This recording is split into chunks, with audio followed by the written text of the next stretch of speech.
Welcome back to China Uncensored. I'm your host, Chris Chappell. China celebrated its third ever Space Day on April 24th. And what better way to celebrate than with this video from the China National Space Administration? It shows the history of the Chinese Communist Party's space program. But more importantly, it reveals the party's plans for a moon base. And potentially some kind of Earth-destroying laser. Okay, I'm not sure about that last one. Anyway, there's an ancient legend about a Chinese princess named Chang'e who lives on the moon in a lunar palace, until the evil Queen Beryl used the power of the Negaforce to destroy the Silver Millennium and kill the Moon Princess, who reincarnated on Earth. What's that, Shelley? Yes, I know that's the wrong Moon Princess, but Sailor Moon is way more fun. The point is, the Chinese Communist Party is rebuilding China's ancient moon kingdom. China's dream of residing in a lunar palace will soon become a reality. Although their palace might not be so glamorous. Back in July, they locked 4 students in a capsule similar to the one they plan to build on the moon, cultivating plants using seeds and fertilizer made from their own poop. That is less fun than astronaut ice cream. Don't worry, the Chinese Communist Party is not launching students to the moon to survive off their own poop.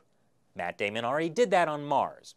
No, the Communist Party's plan is to send containers of flower seeds and silkworm larvae in containers like this one on a December trip to the dark side of the moon.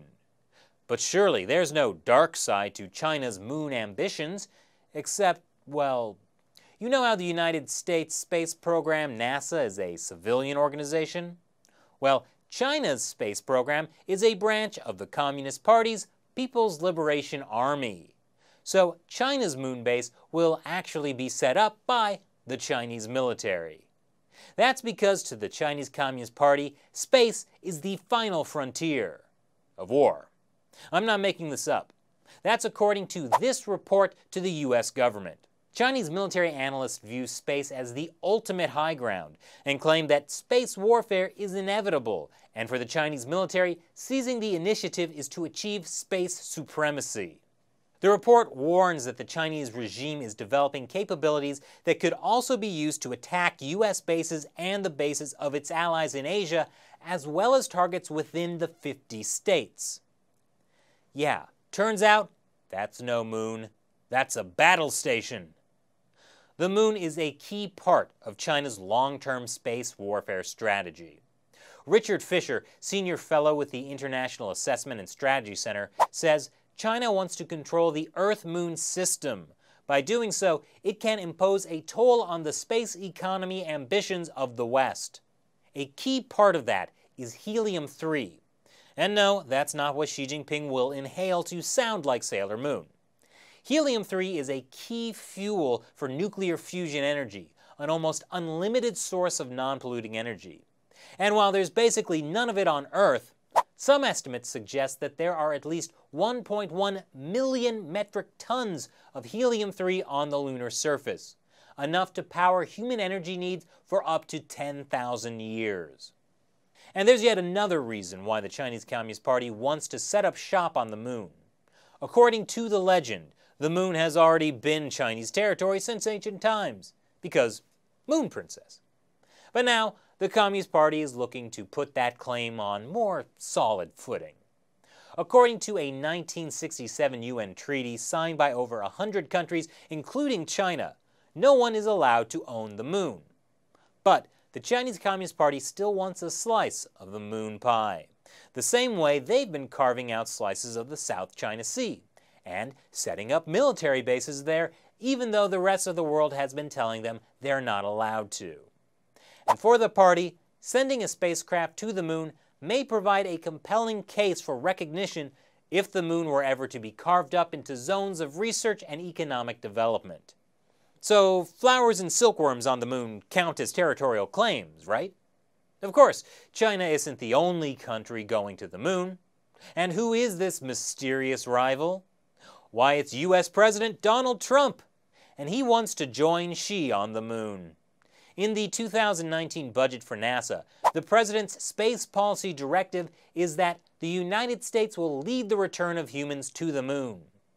It puts moon funding above even another space station. And Trump is the first president to ever seriously talk about putting U.S. troops in space. My new national strategy for space recognizes that space is a warfighting domain, just like the land, air, and sea.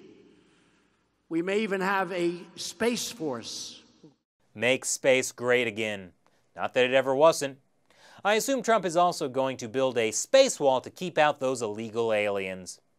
So, the U.S. is competing with a communist superpower to build rival moon bases. The 60s are back, baby!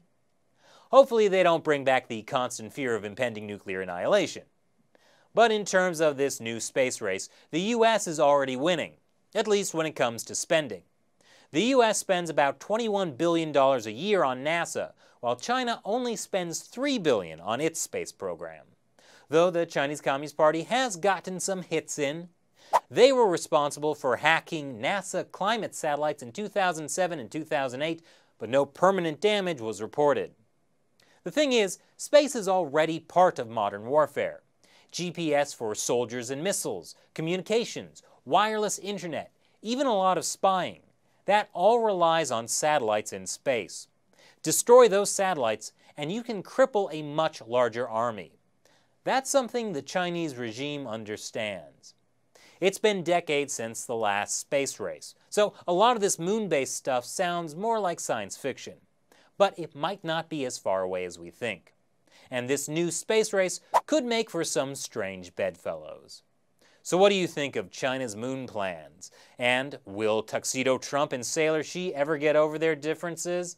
Leave your fanfiction below. Thanks for watching this episode of China Uncensored. Once again, I'm your host, Chris Chappell. See you next time. You know what requires funding besides secret moon bases? China Uncensored. Thanks to YouTube demonetization, we rely on support from viewers like you to fund our operation. If you'd like to learn how you can support the show, visit patreon.com/China Uncensored.